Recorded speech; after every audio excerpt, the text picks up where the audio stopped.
Hey, this is the weekly astrology for October 31st. Time is getting tight. We begin the week with a new moon in Scorpio. As mentioned many times before, new moons signify an opportunity to begin anew. Even though new moons occur every month, much of what occurs that is new and different depends on what else is happening in the surrounding cosmos.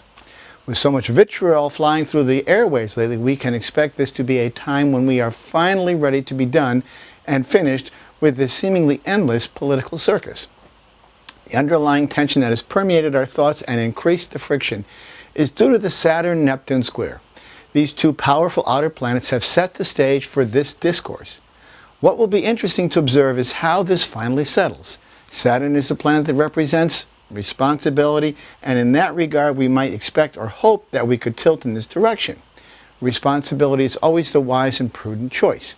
It may not be the path that we prefer, but is a direction that we inherently understand to be the right one. We are contemporary people living in contemporary times, and we must act contemporarily. In that regard, we need to be cognizant of what we do, how we do it, and the results of our choices. While many of us think that a radical change is required to right that which we deem as wrong, we realistically comprehend the byproduct of such a radical departure would be chaos. Change requires time, discipline, and an embrace of the truths that history has bestowed upon us. We have to learn from our mistakes. This applies to each of us individually as well as collectively.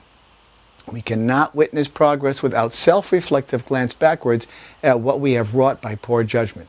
In this regard, Saturn rules, and we take our medicine through bitter, though bitter it may be. Neptune will dissipate into the fog of illusion that is so characteristic of it. No better example of the elusive in Neptunian fog remains, better than a candidate emerging from a bank of thick smoke onto a stage of self-glorification. In the cosmic fight between duty or delusion, we come to see that duty will truly prevail. Listen each week to Turning of the Wheel podcast on iTunes. Great guests, interesting topics, information you can use. Write to me for a reading from hitting the contact button on my website. Call me 978-393-1036. My websites are turningofthewheel.com, turningofthewheel.tv. And the heat is heating up in the kitchen. If you can't stand it, you know what they say, get out. Listen, I'll talk to you all next week, and thank you so much for your support. Those of you that do support me, I am greatly appreciative of all that you do. It does keep this wheel turning. It's hard to believe, but it does. Thanks so much. Talk to you all next week. Bye.